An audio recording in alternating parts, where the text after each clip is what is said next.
Welcome to the second video about Pipedrive sales data model. In this video, you will learn about data formats, data levels, and what are the differences when it comes to creating the most effective sales data model.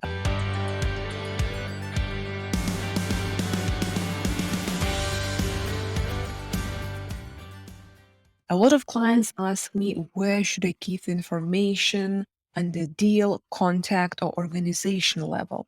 And answer, unfortunately, is not that easy. There are two things to consider. The first one is, do you need that data to be available in Pipedrive Insights? It is unfortunate, but Pipedrive can only create reports from data that is available on deal level. If so, here's your answer. Choose deal level.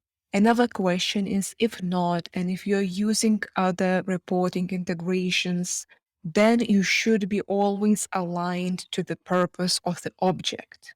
Deal is simply one time transaction between you and a company. It is an opportunity.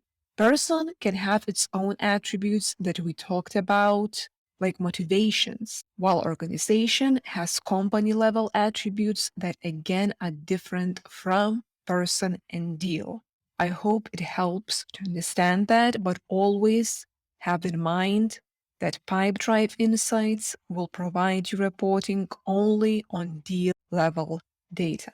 Now, when you see how many different types of data you can collect, the next question is how that data should be collected and what format should it be presented in. We will discuss now data fields formats that are available for you in Pipedrive and how to choose the best ones for your specific goals. You see here the data formats that are available for person, organization, deal or lead, and product level. Now, the key message that you need to hear is your data usability depends on the right format. For example, you can't run reports and create numbers-based filters on text fields. A lot of companies make this mistake and choose text format for all data types. Once the reporting season comes, then we get companies begging for help to make sense of collected data. We have even sales managers being fired for collecting data. And that's then they were very proud before realizing that they should have thought about format too. So, what are better options than text? Usually, we encourage clients to use single option, multiple option, or numerical versus monetary fields. Why is that? Because once you start thinking about single option or multiple option fields for your data, you start predefining options that matter to you. If you leave everything to text, everything becomes just a field where anyone can put anything. And if it's not predefined, if it's not thought through, it becomes unusable. You also have time range, date, and date range for all events and ranges of time regarding the deal or company information. It can be used also under contact information if you are selling B2C. We do not encourage using autocomplete because it can be hard to integrate with other tools. Another important field that is used rarely is user versus organization versus person. It's very important to understand that user is your internal team member. That's when you can add additional user to the deal. I hope it's clear that you should consider single option, multiple option, numerical, monetary fields for just accepting that everything should be text.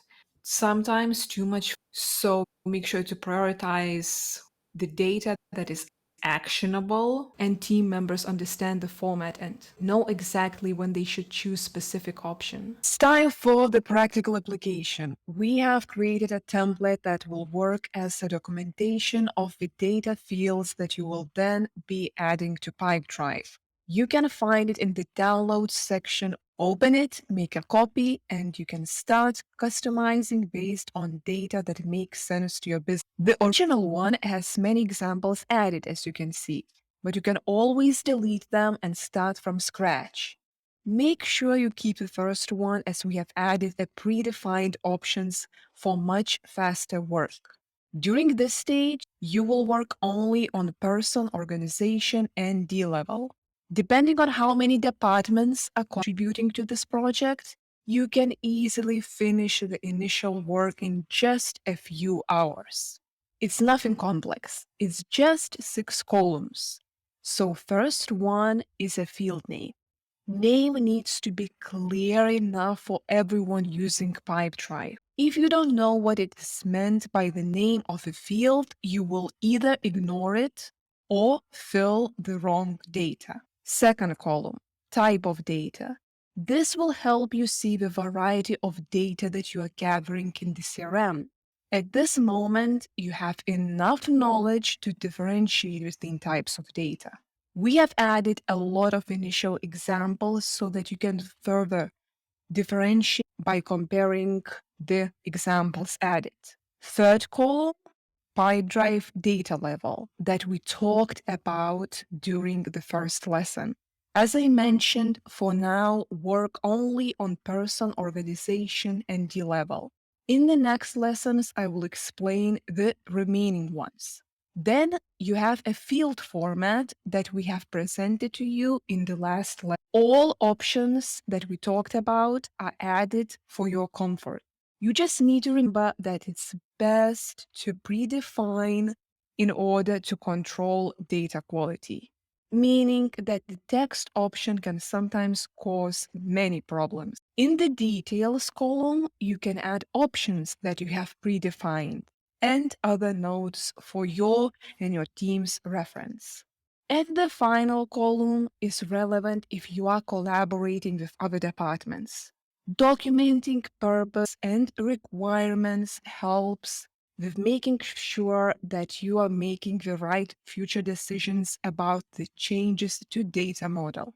Finish this part of the project and you will have 80% completed project documentation.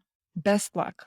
If you have questions, please make sure to leave them below in the comments. If you need help with business automation, then you can always book me with the link that is in the description below. For all future videos, we will cover many different tools and many different processes for business automation.